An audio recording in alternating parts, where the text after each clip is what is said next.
Hey, filth weavers. So, I was just reminded of some things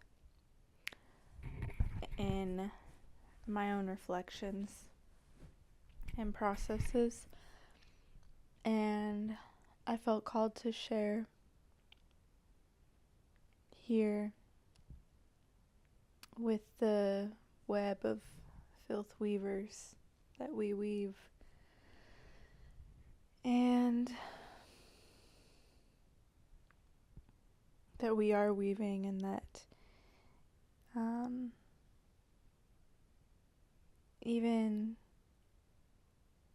speaking that creates more possibility of this reweaving, this motion of reweaving and the connective tissues.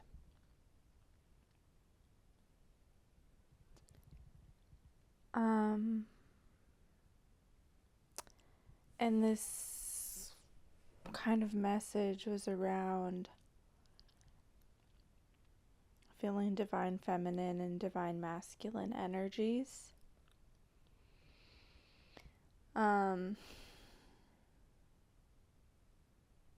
I feel like this is I don't see divine feminine and divine masculine as like a complete totality, because I feel like there's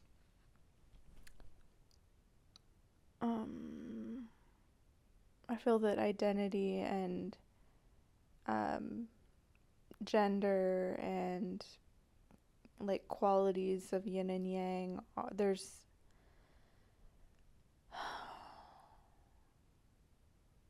more.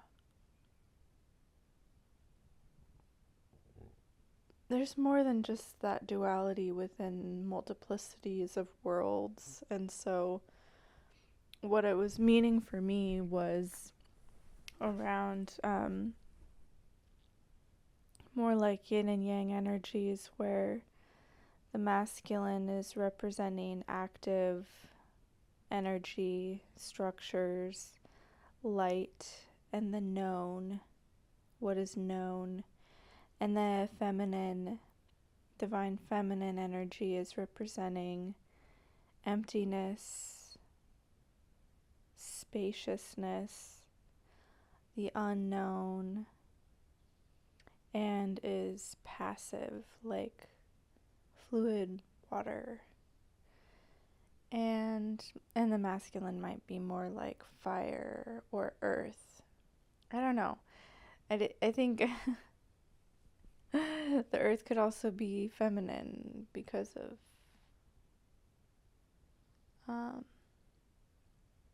a lot of things. But so, just want to break it down so that you know what I'm talking about, and there's space for you to kind of interpret and discern what's meaningful or not for you. And because even, it goes beyond gender, and I feel like these energies live within every person to some extent. Maybe there's other language for it, especially in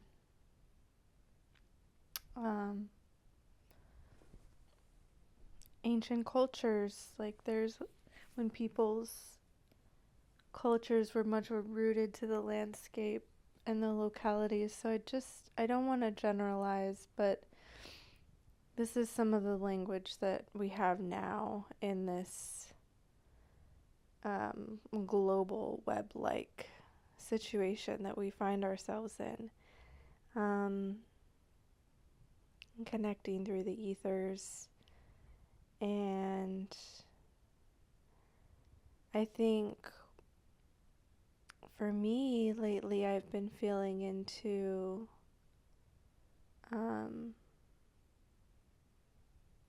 like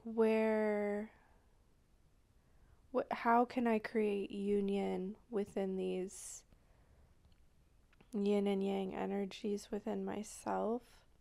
Oh yeah, one thing I was gonna say was that even in the act of weaving, like that is a structure that's being created, and that is like an active movement that's being created. Um, and at the same time, it's being created within a space or within an emptiness, or maybe it's being created within a structure. So even for filth weavers, there's both yin and yang energies within that already. So even if weaving was like has traditionally and historically been done by women for the most part. There are some men and non-binary people who weave too, so, or genders beyond that as well. So I just think it's interesting to reflect on all of these conceptions that have been woven into creation with these two different forces of yin and yang, or masculine, feminine. I feel like I like the yin and yang better because I feel like there's a more of an energetic understanding than a identity or gender understanding within that. And it helps me to redirect and reflect back into my own internal energies and how I'm holding these. And so I'm sharing this with you as a reflection of you, a reflection of the energy. And so yeah, I'm curious what this might be reflecting back to you. So yeah, I've been in a space of recently going through a lot of transitions, and I feel like my dreams haven't changed that much.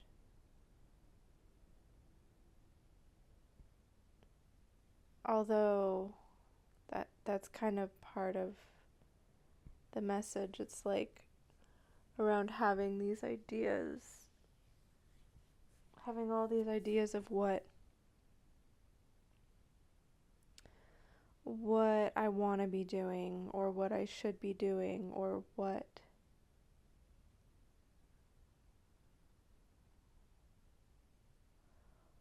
I might think that I want my life to look like, and feeling this kind of tension between the yin and yang energies. And I was kind of exploring some of that today, and what was coming to light was like this active yang energy wanting to come in and make all these changes. Like, yeah, we think we know what we want, this more beautiful world that our hearts know are possible, as Charles Eisenstein talks about. But like, we might know what it is that we stand for, or I might know what it is that I'm standing for, and what it is that is needed, and because I might be listening to people who are saying this, listening to outcasted voices in the collective, or outcast voices in the collective,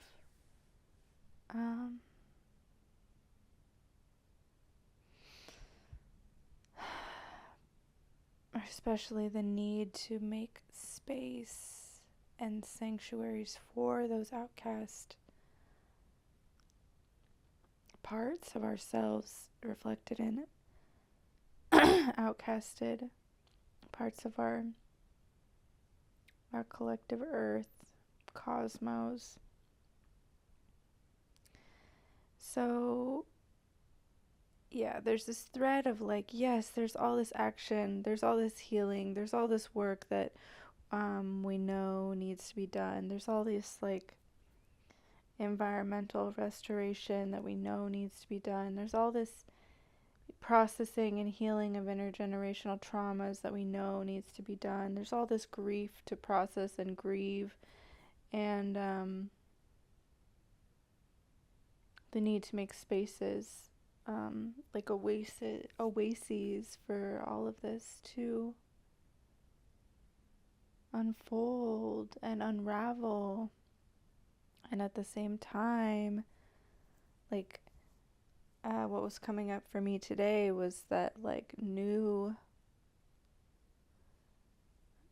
that notion that the new cannot be born when, like, what is needing, the systems that are needing to be birthed cannot be born unless they're actually given the space to be born.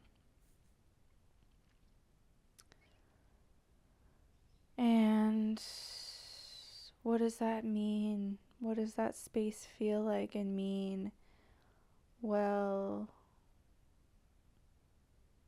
for myself, I feel like part of that means, or it's what it's revealing to me today, is that if I need to rest, if I need to be with the unknown, then, well, not if, it's just that. It's that I need space to be with the unknown and to rest. And it was like I felt like this pattern has been coming up, especially within the past few years, where the feminine has not been allowed or appreciated. I mean, I think this has been happening for much longer than 3 years, but at least in terms of what I've been coming up against in my activism work in the past few years, and the grief and the heartbreak I've been feeling in that, is this masculine energy wanting to come in and say, yeah, we know we can imagine and dream this new future or this new world into being.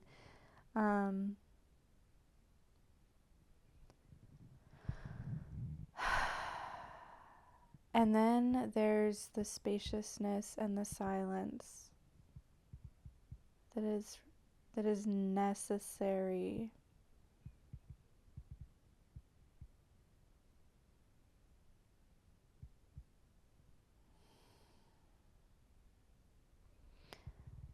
And so often there's this creeping feeling that is such an inconvenience. And that is not appreciated. It's not even acknowledged as being valuable. Like, there's the Nap Ministry Hotline. I'll have to share that number with you. But there are movements that are talking about the need for deep rest and space, and like the pressures of capitalism indoctrinating us to believe that we have to be productive all the time, otherwise we're not worthy, or we're not we have to constantly prove ourselves. So there is that awareness, but then this is just a reminder for me today, a reminder for you, for whenever you're watching this, that is valuable. Just existing in the emptiness, in the spaciousness, in the unknown, that is valuable. And it might feel like an inconvenience, even if you know that it's valuable. But really, can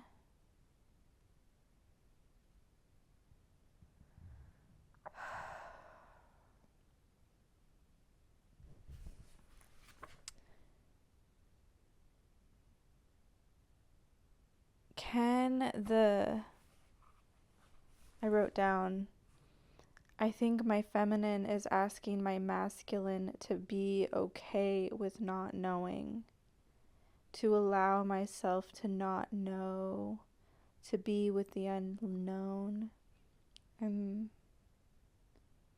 to listen to the silence. Being okay with not knowing. It's like, that's what I feel like my feminine is asking from my masculine. Can you just allow me to be?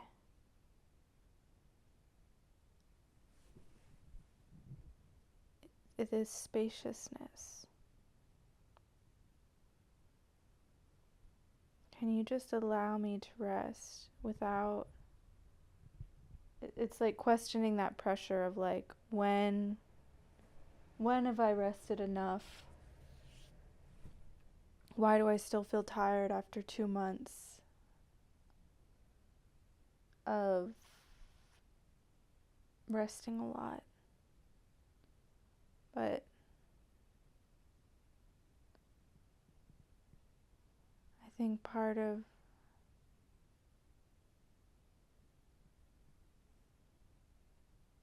I think that's just part of healing. And it's also a luxury to be able to rest. I mean, for me, it's working and then resting all the time that I'm not working, or taking care of myself in other ways. So it's just prioritizing that rest. And I know sometimes that's not as possible as other times, or maybe it's never felt possible. But even if it's like 15 minutes a day, just giving ourselves permission to rest, like a being with that permission to rest, and then seeing how that can grow if that's what's needed. So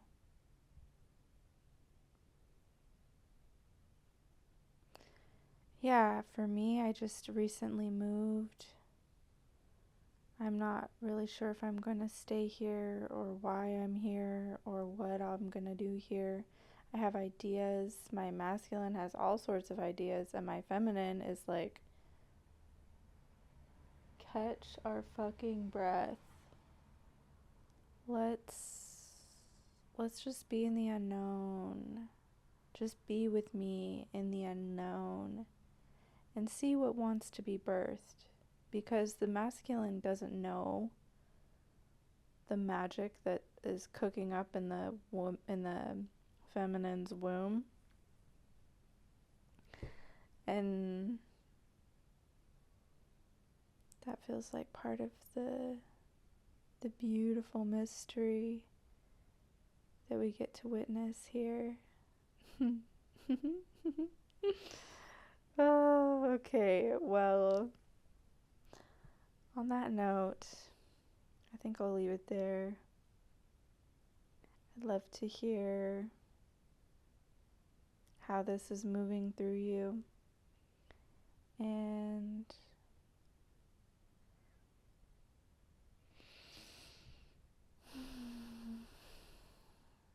wishing you deep allowance of the spaciousness